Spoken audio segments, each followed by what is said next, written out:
Sasabihin ko lang, nakikiusap ako sa atin, mahalin natin ito dahil ito ang pangarap natin, ito ang hinihiling natin matagal. Tubig, tubig, tubig sana, nandito na. Tatagal yung project na yan kung mamahalin natin. Ulitin ko, maraming salamat sa pinanggalingan ng Rampang, hindi ko man masabi ang pangalan. Maraming salamat Ma'am Mayura.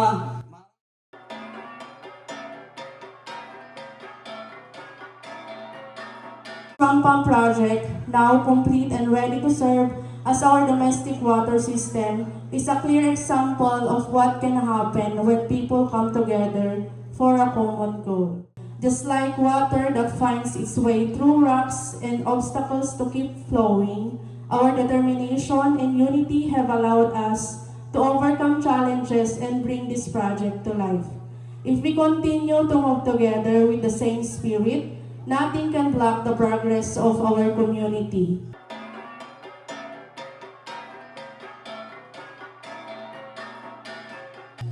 For the longest time, we have struggled with the insufficient supply of water. But now, our prayers have been finally answered. The installation of the holistic ramp pump water supply has resolved this long-standing problem of our school. And most especially, we give our deepest thanks to the philanthropists, the government of Japan, the Global Development Network, and especially the Alternative Indigenous Development Foundation Incorporated.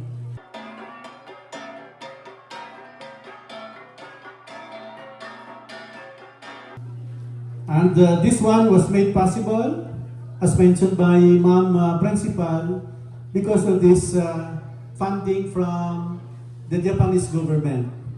Our association, we don't have money, but we have a heart and we have the technology Fortunately, because of Mr. Exinga, we were awarded as the most innovative development project, particularly this water.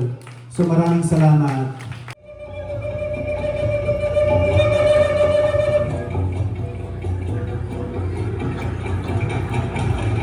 Haga Carrillo.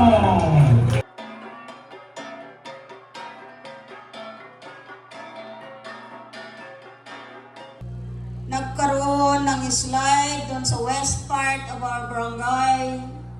Enforce niya kami. Napaalis kami doon sa babang. Parang pumunta kami dito. Noon ay para kaming maliit na bata, maliit na sakdol. Yung unang nandito kami po, walang tubig. Tubig ulan lang ang ininom namin. Mairanod nga sakdo, iti daytoy nga danom, tapno, guminawa tayo, iti daytoy nga barangay.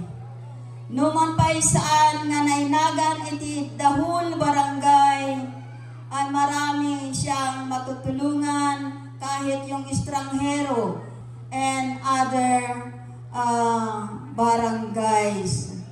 Gilid ng kalsada po yung mga queues. So, hindi namin mapigilan ng mga tao na walang inumin na makipag-igib sa tubig na yan.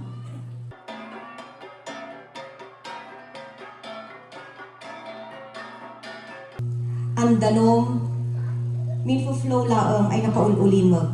Adi ay papansin ang danom. It just flows, working slowly, giving life, extending life. Kat namin imot so, siya di kumandag lagi po so. Ay remembrance para kunda iso. Siya po, siya ay agyaman kami, out of the 8 barangays ay kanaitay ni Kuani. Kat na kayo ay kanayon anong mag-abrasa. Kat no kasanon pa ng abrasa yo at sina inyog da kanda kayo ay gift, ay regalo. Kat kasya'y kumamot lang ang panagsubad yo babaon as panang mantenaryo, kan panangayat yo at sina regalo ay indanon da.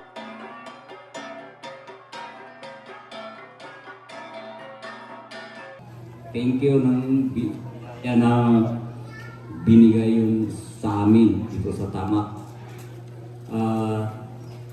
Yung binigay yun na rampam, aatan yan, mabuti, iingatan. At saka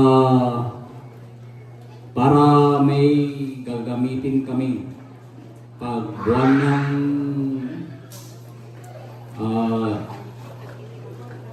March, mahirap na kasi dito yung tubig.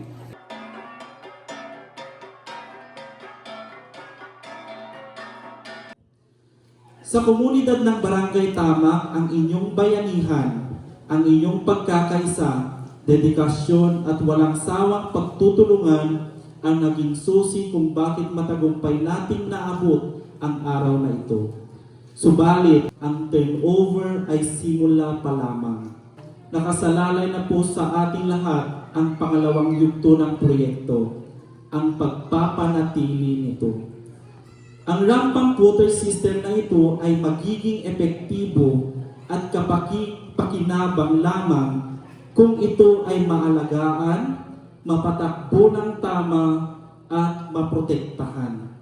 Hinihikayat po namin na buuin at palakasin ang iyong operation and maintenance team at patuloy na hikayatin ang buong komunidad na maging bahagi ng sustainability efforts sapagkat ang tubig ay hindi lamang pang-araw-araw na pangangailangan. Ito rin ay susi ng kalusugan, kalinisan at dignidad ng bawat isa.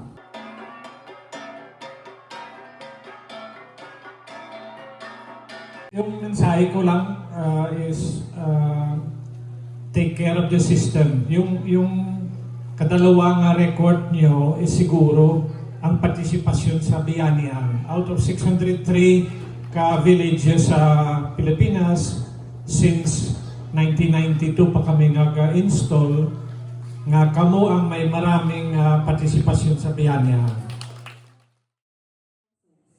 Whereas the Holistic Water Program is a joint project of Global Development Network or GDN and the Alternative Indigenous Development Foundation Incorporated, AGP, aims to provide waterless and water-poor communities with an accessible, reliable, and sustainable community system. SUDO-BUFA has undergone the necessary organizational strengthening and capability skills training to ensure the sustainability of the project.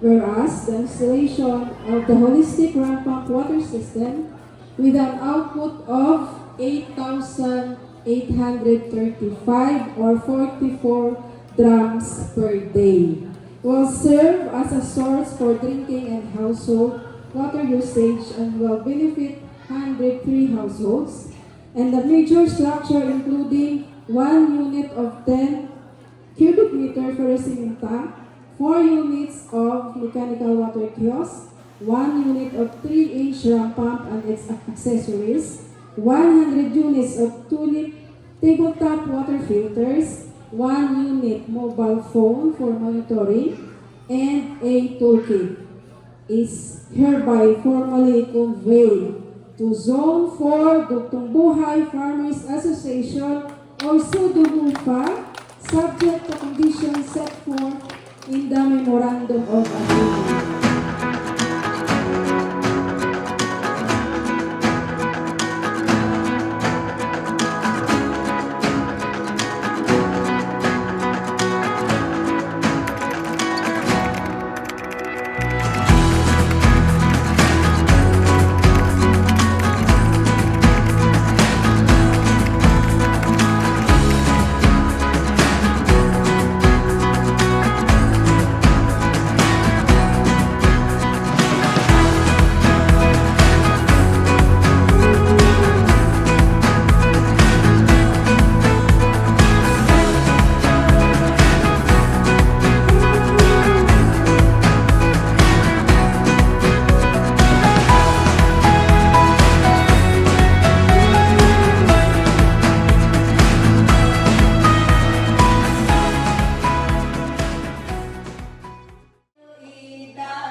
La era el la